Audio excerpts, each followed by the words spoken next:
Hello everyone, welcome to law learning school. आज की video में हम बात करेंगे कॉन्स्टिट्यूशन ऑफ इंडिया का इंट्रोडक्शन पार्ट। हम ब्रीफ में डिस्कस करेंगे कि हिस्टोरिकल बैकग्राउंड क्या है इसका, कौन कौन सी कमेटी थी जिन्होंने हमारे कॉन्स्टिट्यूशन को बनाया था और साइलेंट फीचर क्या है हमारे कॉन्स्टिट्यूशन के। सबसे पहले हम बात करते हैं व्हाट इज़ कॉन्स्टिट्यूशन। तो कॉन्स्टिट्यूशन क्या है? बेसिक लॉ ऑफ लैंड है। मीन जितने भी लॉ है उसका बेस है। ठीक है। ग्रांडम के अनुसार क्या है? The basic norm, order, rule are that form underlying the basis of legal system.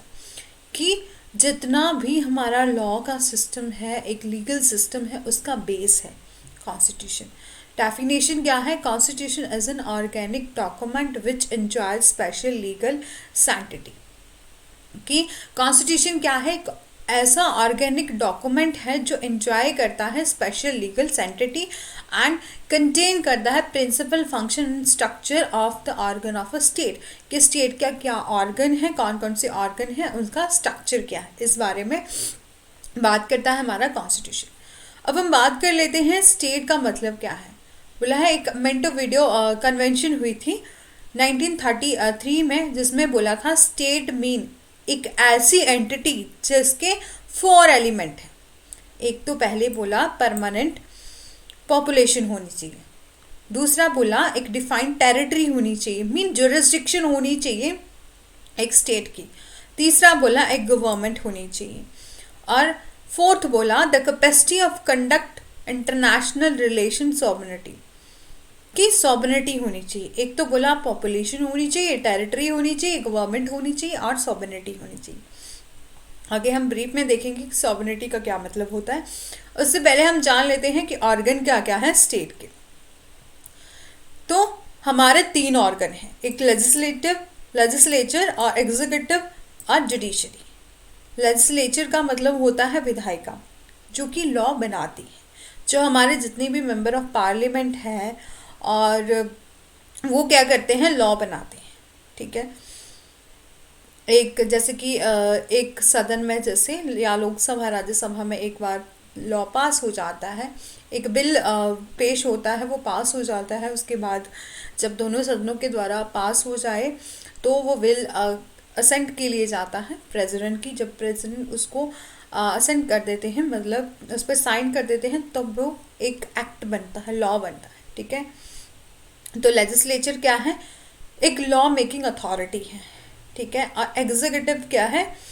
एक कार्यपालिका है जो कि इस लेजिस्लेचर के द्वारा बनाए हुए कानून को क्या करती है, इम्प्लीमेंट करती है। ठीक है। और ये परमानेंट भी हो सकती है और टेम्परेरी भी। परमानेंट क्या हुई? जिनके पास जैसे गवर्नमेंट सर्विस में लोग होते हैं, जैसे कि आईपीएस हो गए, आईएएस हो गए, जो कि गवर्नमेंट ऑफिसर हैं, जो कि क्या काम करते हैं, हमारे लॉ को इम्प्लीमेंट करने का काम करते हैं। और तीसरा हो गया जुडिशरी, जैसे कि इंटरप्रिटेशन ऑफ लॉ, मीन जो लेजिस्लेचर ने उसको लॉ को बनाया, एग्जीक्यूटिव ने क्या किया, उसको एनफोर्स किया, और जुडिशरी ये देखेगी कि जो लॉ बनाया गया है क्या वो सही है, क्या वो गलत है, उसकी इंटरप्रिटेशन करती है जुडिशरी। ठीक है। बोला है ये 3 ऑर्गन जो है वो एक फॉर्म करते हैं गवर्नमेंट को।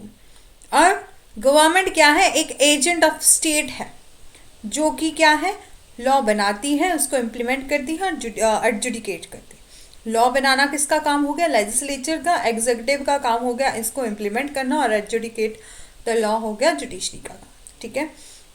नेक्स्ट हम बात करते हैं कि अब हम जैसे ये डेफिनेशन हमने देखी कि कॉन्स्टिट्यूशन क्या है, अब ऑर्गेनिक डॉक्यूमेंट है जिसके पास जो एंजॉय करता है स्पेशल लीगल सैंक्टिटी और कंटेन करता है principal function and structure of the organ of a state. अब इसी डेफिनेशन को हम ब्रीफ में समझेंगे कि ऑर्गेनिक डॉक्यूमेंट क्या है, स्पेशल लीगल सैंक्टिटी क्या है और इसका स्ट्रक्चर क्या है। ठीक है। ऑर्गन ऑफ स्टेट को हम पहले जान चुके हैं। अब हम बात करते हैं ऑर्गेनिक डॉक्यूमेंट। एक ऑर्गेनिक डॉक्यूमेंट क्या हो गया? जिसमें हम अमेंड कर सकते हैं, मीन बदलाव ला सकते हैं, जिसमें बदलाव जो है वो संभव है। ठीक है। हमारा कॉन्स्टिट्यूशन क्या है? एक नॉट स्टैटिक है। ठीक है।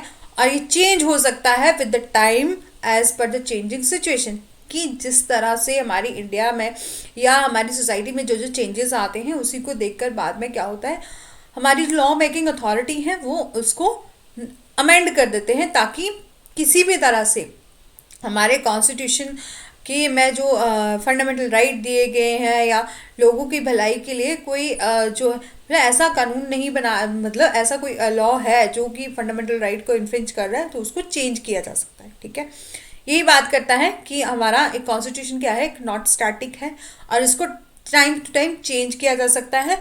और विद द टू टाइप हम क्या कर सकते हैं, उसको अमेंड कर सकते हैं विद सिंपल मेजॉरिटी और by special majority. Simple majority जैसे कुछ प्रोविज़न ऐसे होते हैं जिसको हम सिंपल मेजॉरिटी के द्वारा भी अमेंड कर सकते हैं, और कुछ प्रोविज़न ऐसे होते हैं जो एक रिजिड इन नेचर होते हैं, मतलब उसको अमेंड करने के लिए स्पेशल मेजॉरिटी की ज़रूरत पड़ती है। ठीक है, जैसे कि हमारा फंडामेंटल राइट को लेकर कोई अमेंडमेंट करनी हो, या जैसे कि जुडिशरी या इससे रिलेटेड जैसे अपॉइंटमेंट ऑफ जजेस हैं, नंबर ऑफ जजेस हैं, उसके बारे में अपॉइंटमेंट जो अमेंडमेंट करनी होती है, तो हम आर्टिकल 368 में जाते हैं स्पेशल मेजॉरिटी से।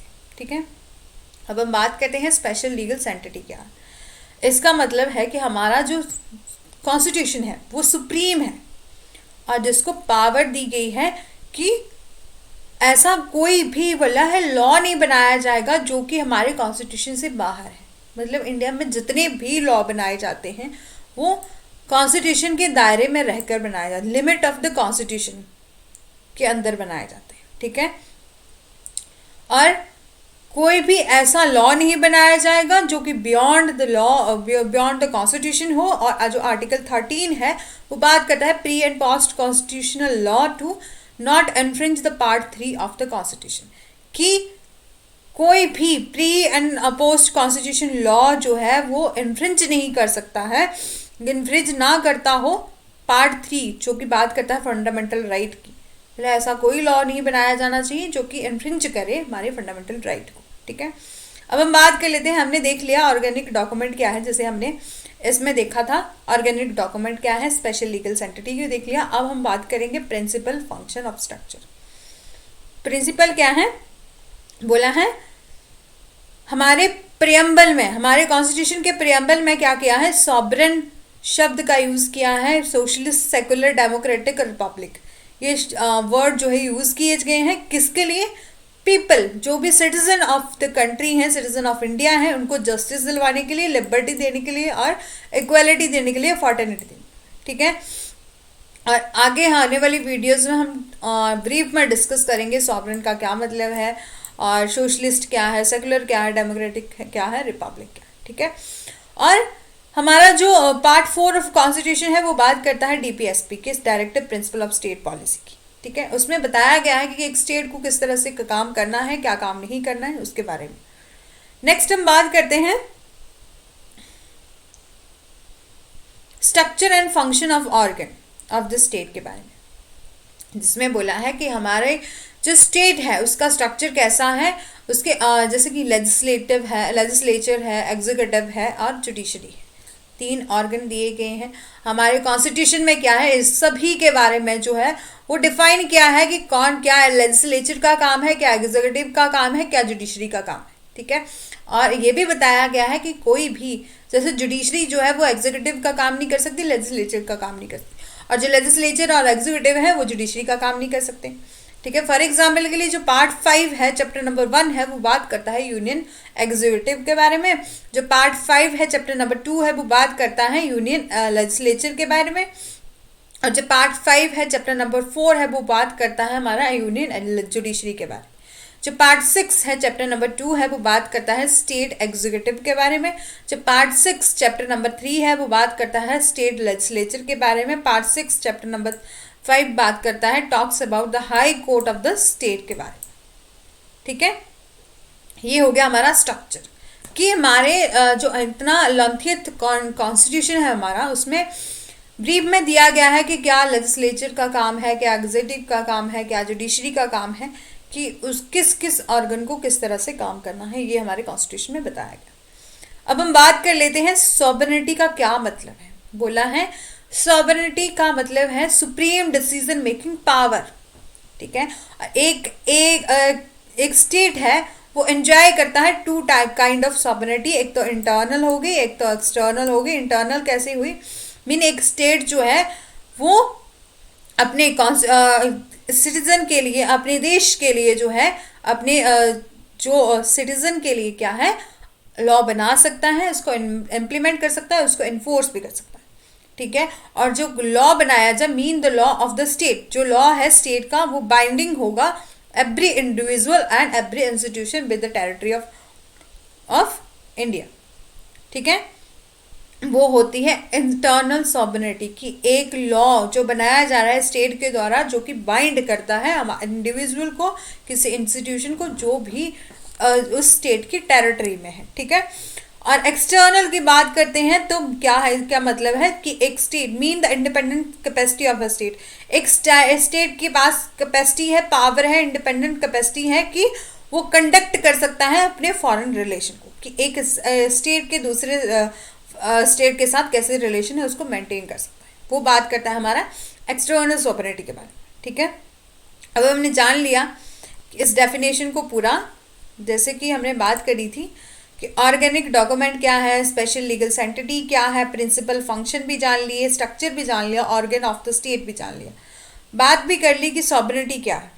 ठीक है, अब हम चलते हैं फ्रेमिंग ऑफ अ कॉन्स्टिट्यूशन की, कि हमारा कॉन्स्टिट्यूशन जो है वो किस तरह से फ्रेम किया गया, कौन कौन सी कमेटी थी जिन्होंने इसको फ्रेम किया। बोला है बाय हमारा कॉन्स्टिट्यूशन जो है वो कॉन्स्टिट्यूशन असेंबली, कॉन्स्टिट्यूंट असेंबली के द्वारा फ्रेम हुआ। इलेक्शन हुए हमारे कॉन्स्टिट्यूशन असेंबली के जुलाई 1946 को। ठीक है, जो मेंबर होते कॉन्स्टिट्यूशन असेंबली के वो इलेक्ट किए गए बाय द प्रोविंशियल असेंबलीज, जो कि हमारे स्टेट के मेंबर थे, स्टेट लेजिस्लेटिव के मेंबर जो होते हैं ना, उन्होंने क्या किया, इलेक्ट किया कॉन्स्टिट्यूंट असेंबली को। ठीक है, फर्स्ट सेशन हुआ हमारा 9 दिसंबर 1946 को, प्रेजाइडेड ओवर डॉक्टर सच्चिदानंद सिन्हा। सच्चिदानंद सिन्हा की अध्यक्षता में क्या हुआ, हमारा फर्स्ट सेशन हुआ 9 दिसंबर 1946 को। उसमें क्या था कि जो मुस्लिम लीग थी उसको बायकॉट किया गया, क्योंकि वो उस टाइम क्या कर रहे थे, डिमांड कर रहे थे पाकिस्तान की अलग से, कि हमारे लिए क्या है एक पाकिस्तान स्टेट बनना चाहिए, उसमें हम क्या करेंगे अलग से अपनी कॉन्स्टिट्यूंट असेंबली जो है वो बनाएंगे।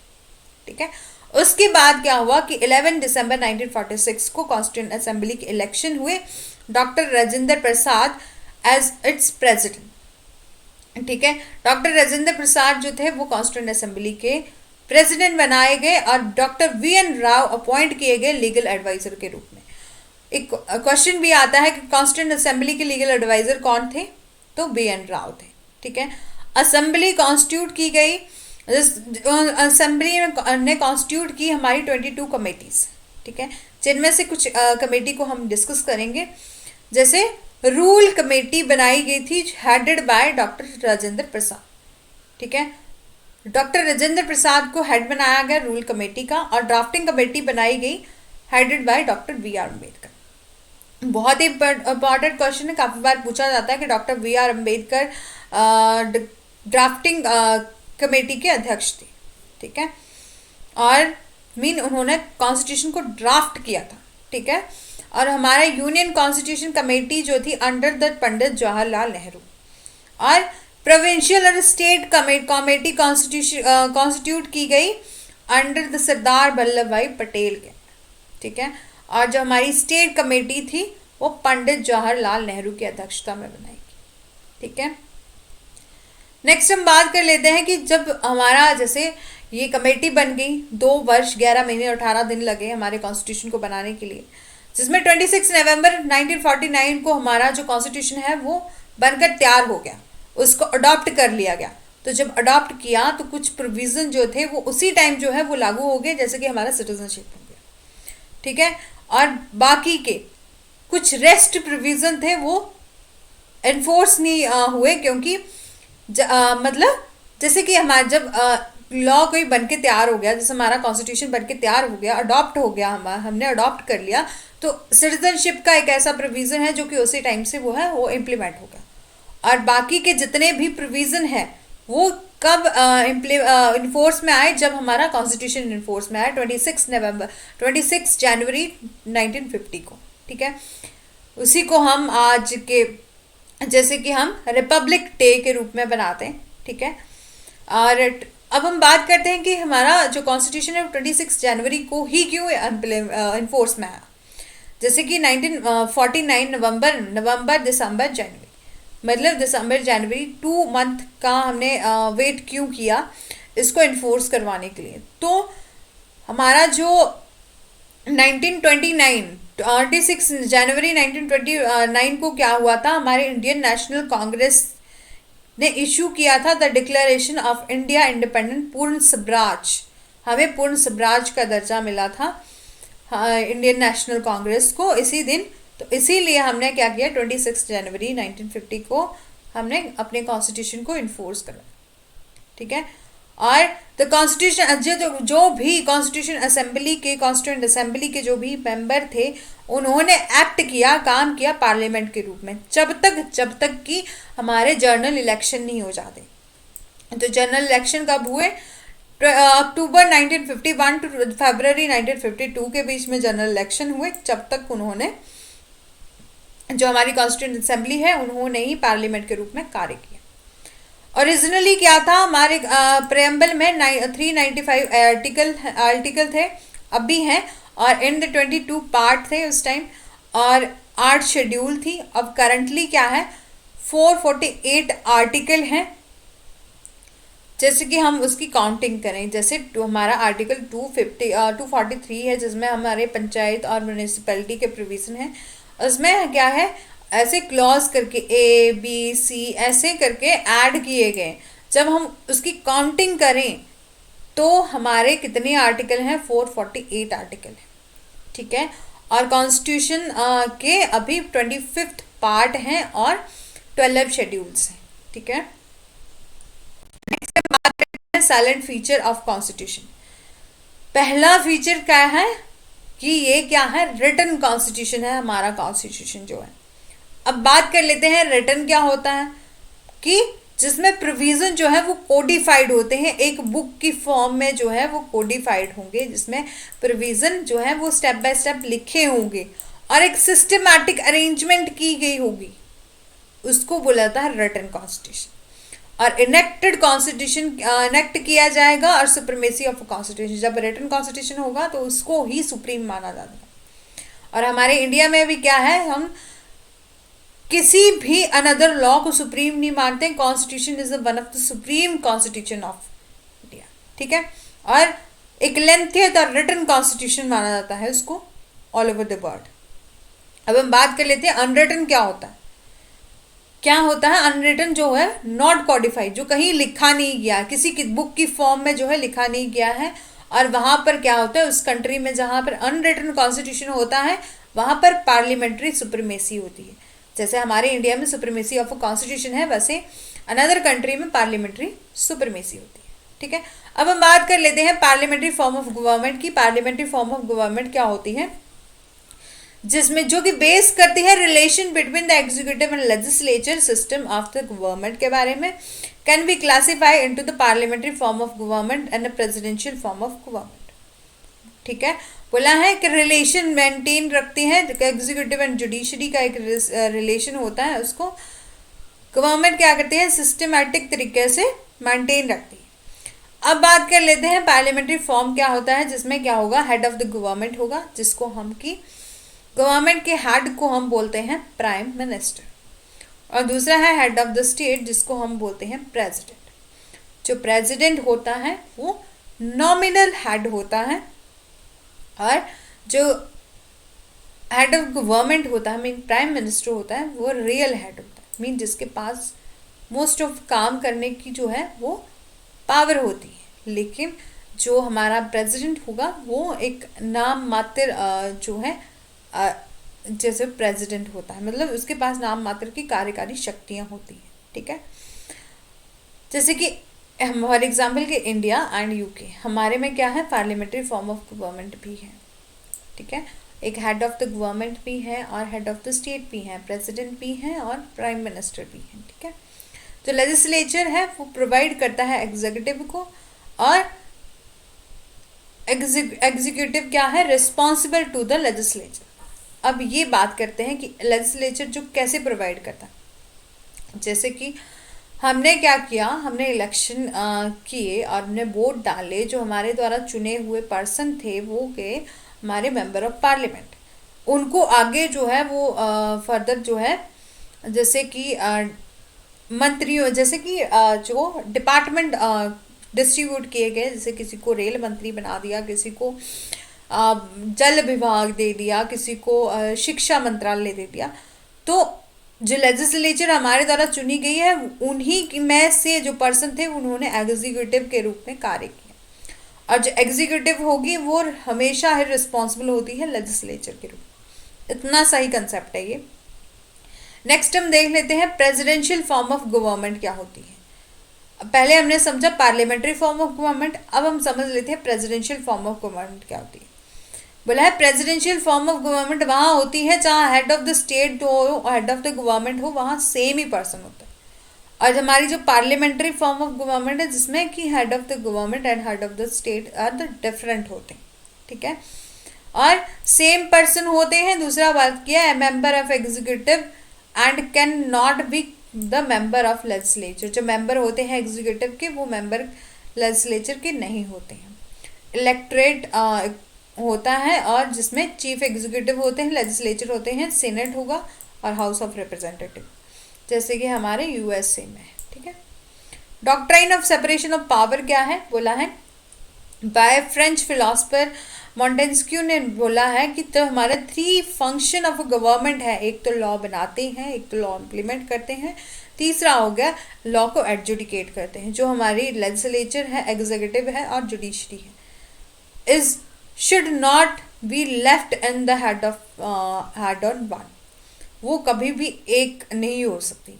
जिनके 3 ऑर्गन हैं, जो ये लॉ मेकिंग अथॉरिटी है वो डिफरेंट है, इम्प्लीमेंट करने की डिफरेंट, एडजुडिकेट करने की डिफरेंट, वो कभी भी एक नहीं हो सकती। हर एक डिपार्टमेंट को, हर एक ऑर्गन को अपना अपना काम करना पड़ता है, कोई भी इसमें मिक्सअप नहीं हो सकती। यदि ऐसा हो तो क्या होगा, डिक्टेटरशिप ही हो जाएगा वहां पर। और the democracy the power has been vested in different organ. और हमारे इंडिया में क्या है, डेमोक्रेसी है, इसीलिए हमें जो है पावर दी गई है अपने अपने ऑर्गन को। जुडिशरी की अपनी पावर है, एग्जीक्यूटिव की अपनी पावर है, जो लेजिस्लेचर है उसकी अपनी पावर है। और the India have a parliamentary form of government due to the complete separation of the power is not.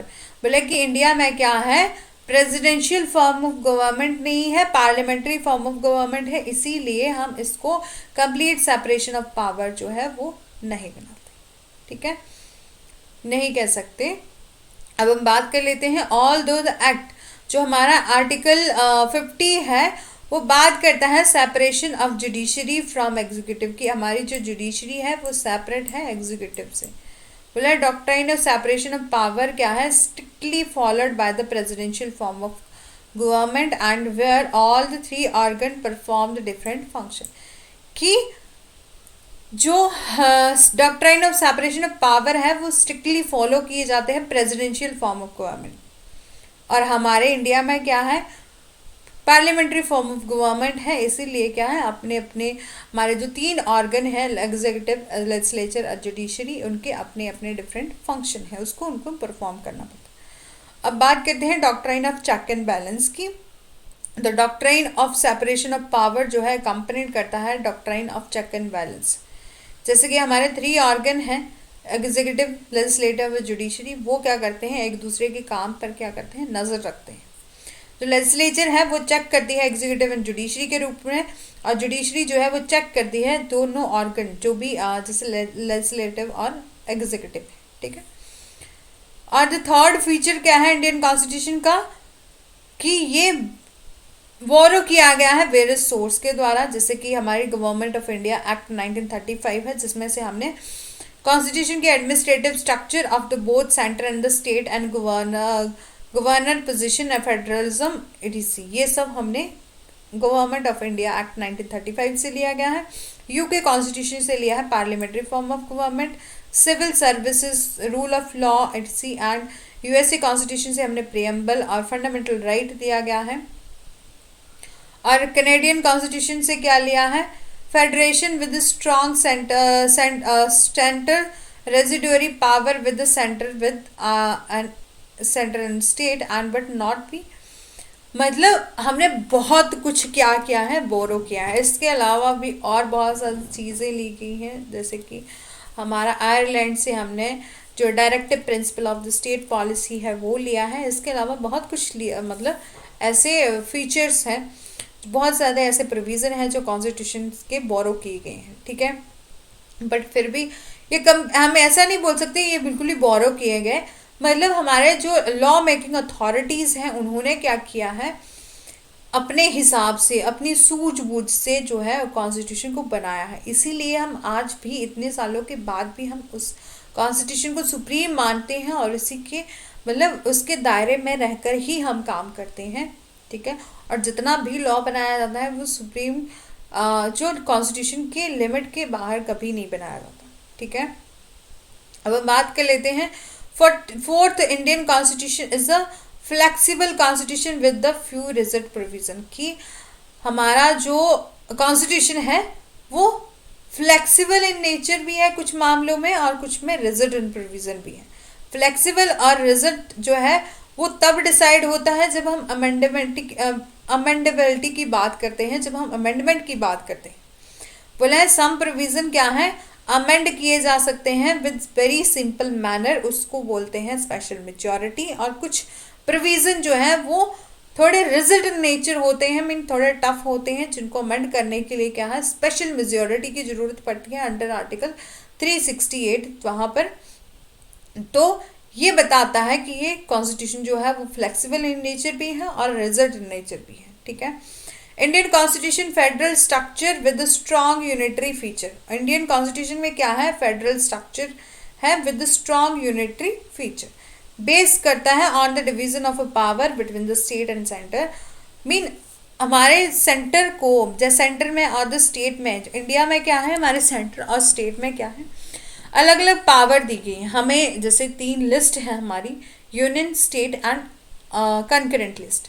Union में यूनियन जो है वो लॉ बना सकती है, मतलब सेंट्रल गवर्नमेंट लॉ बना सकती है। स्टेट लिस्ट में हमें स्टेट को पावर दी गई है अपना लॉ बनाने के लिए। और कंकरेंट लिस्ट है जिसमें दोनों जो है वो लॉ बना सकते हैं। यदि कल को कभी डिस्प्यूट अराइज हो जाए लॉ के बीच में तो सुप्रीम जो है वो सेंटर का माना जाता है, ठीक है।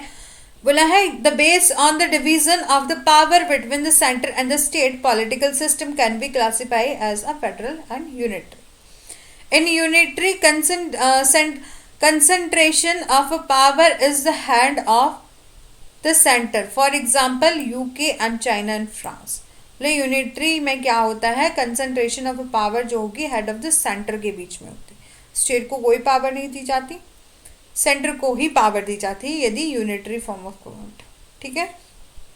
और फेडरल में क्या होता है कि there is a presence of dual government, कि जहाँ पर क्या है स्टेट और सेंटर दोनों गवर्नमेंट को पावर दी जाती है। जैसे कि हमारा कनाडा हो गया, यूएसए हो गया, स्विट्जरलैंड हो गया। हमारे इंडिया में भी दोनों को ही पावर दी गई है, स्टेट को भी दी गई है, सेंटर को भी दी गई। और drafting committee held that the Indian constitution is a federal in nature. और नेक्स्ट है 6 फीचर ऑफ फेडरलिज्म। 6 फीचर दिए गए हैं फेडरलिज्म के। एक तो बोला है कि एक रिटन कॉन्स्टिट्यूशन है और सुप्रीमेसी ऑफ कॉन्स्टिट्यूशन है, मीन जिसमें सुप्रीम माना जाए हमारे कॉन्स्टिट्यूशन को। और रिजिड इन नेचर है और डिवीजन ऑफ पावर जो है वो सेंटर और स्टेट की भी है। और बाइकैमरल लेजिस्लेचर है और इंडिपेंडेंट जुडिशरी है, मीन जुडिशरी को इंडिपेंडेंस है अपना जो भी डिसीजन देने की, उसको जो है बोला है कि बिना किसी दबाव के वो निष्पक्ष अपना डिसीजन दे सकती हैं। और इसके अलावा बोला है ये सब जो है वो तो हमारे इंडिया में भी है। इसके अलावा क्या है, we have all these features, so going only by this logic our constitution could be called as a federal. बोला है इन सब प्रोविजन, इन सब ऑर्गन को जो हमने ये डिस्कस किए कि हमारा रिटन कॉन्स्टिट्यूशन है, सुप्रीमेसी ऑफ लॉ है, रिजल्ट है, डिवीजन ऑफ पावर है स्टेट और सेंटर के बीच में, और इंडियन इंडिपेंडेंट जुडिशरी है। इन सबको देखकर हम ऐसा नहीं कह सकते कि हमारा जो अवर कॉन्स्टिट्यूशन क्या है, फेडरल है, बट अलॉन्ग विद ऑल भी अदर प्रोविजन है, अदर फीचर हैं कॉन्स्टिट्यूशन के जो कि डिस्टिंक्ट करते हैं हमारे इंडियन कॉन्स्टिट्यूशन को। जैसे कि हमारा सिंगल सिटीजनशिप हो गया, हमारे इंडिया में क्या है, सिंगल सिटीजनशिप है और सिंगल कॉन्स्टिट्यूशन है। Parliament has a power to alter the name और boundary of the area of the state, article 3। Article 3 में पावर दी गई है कि पार्लियामेंट को क्या कर सकते हैं, वो किसी भी स्टेट के एरिया को ऑल्टर कर सकते हैं, नाम को ऑल्टर कर सकते हैं और उसकी बाउंड्री को कम भी कर सकते हैं, ज़्यादा भी कर सकते हैं। और बोला जब ड्यूरिंग नेशनल इमरजेंसी होगा तो जो डिस्ट्रीब्यूटिव पावर है स्टेट और सेंटर के बीच में वो सस्पेंड हो जाएंगे, ठीक है। और there are the more subject of union list then the state list, कि जो सब्जेक्ट और दिए गए हैं सेंट्रल लिस्ट और स्टेट लिस्ट में, वो क्या कर सकती हैं, उसमें अपना कानून बना सकती हैं। पर यदि के इन केस क्या हुआ, कंकरेंट लिस्ट बोथ सेंटर और स्टेट में क्या है, लॉ को लेकर कोई कॉन्फ्लिक्ट अराइज हो गया, तो वो सेंट्रल लॉ जो है वो सुप्रीम माना जाएगा, हमारे स्टेट लॉ से प्रिवेल करेगा ओवर द स्टेट लॉ, ठीक है। नेक्स्ट हम बात करते हैं on the basis of our argument the political scientist have levelled the Indian constitution different in manner. बहुत ज़्यादा जो हमारे ऑथर्स हैं उन्होंने अलग अलग अवधारणाएं दी हैं, जैसे कि किसी ने बोला है कि जो Indian system is extremely federal है, किसी ने बोला है बार्गेनिंग फेडरलिज्म है, किसी ने बोला है, आइवर जेनिस ने बोला है federation with the strong centralising tendency है, और इंडियन कॉन्स्टिट्यूशन ने mainly federal with unique safeguard for enforcing national unity and growth, ठीक है। यही था, हमने पूरे कॉन्स्टिट्यूशन को बहुत ब्रीफ में डिस्कस किया है। यदि आपको वीडियो अच्छी लगी है then do like, share and subscribe, press the bell icon for further notification. इससे पहले ये जो हमारा चैनल है उसमें आईपीसी के काफ़ी ज़्यादा वीडियोस बने हुए हैं। यदि आप किसी भी एग्ज़ाम के लिए प्रिपेयर कर रहे हैं, यदि आप उसको देखना चाहते हैं तो आप आईपीसी को वहाँ जाके पढ़ सकते हैं, और साथ ही साथ एमसीक्यूज़ जो आईपीसी के हैं वो काफ़ी हद तक कंप्लीट करवाए गए हैं, बहुत ज़्यादा, जैसे 6-7 वीडियो हैं वो सिर्फ एमसीक्यू से रिलेटेड है, आईपीसी से, आप उसको भी देख सकते हैं। और साथ ही साथ जो कॉन्स्टिट्यूशन है, जो हमारा कॉन्ट्रैक्ट है और एडमिनिस्ट्रेटिव लॉ है, उसको भी हमने डिस्कस किया है। और ये जो आज की वीडियो मैंने डिस्कस की वो not for only for law student but every student, for your knowledge. जो भी हम अपने पॉलिटिकल साइंस में, जैसे हमारे कॉन्स्टिट्यूशन को, हर एक सिटीजन को उसका नॉलेज होना चाहिए कि हमारा कॉन्स्टिट्यूशन क्या है। उसके लिए भी इम्पॉर्टेंट, जो बच्चे जो है पॉलिटिकल साइंस पढ़ते हैं उसके लिए भी काफ़ी ज़्यादा इम्पॉर्टेंट है। इसलिए लाइक करिएगा, शेयर करिएगा, सब्सक्राइब करिएगा और प्रेस करिएगा बेल आइकन को, ताकि आगे आने वाली जितनी भी वीडियोस हैं उसकी नोटिफिकेशन आप तक पहुंच सके, क्योंकि इसके बाद मैं स्टेप बाय स्टेप जो पूरे कॉन्स्टिट्यूशन को कंप्लीट करवा दूंगी।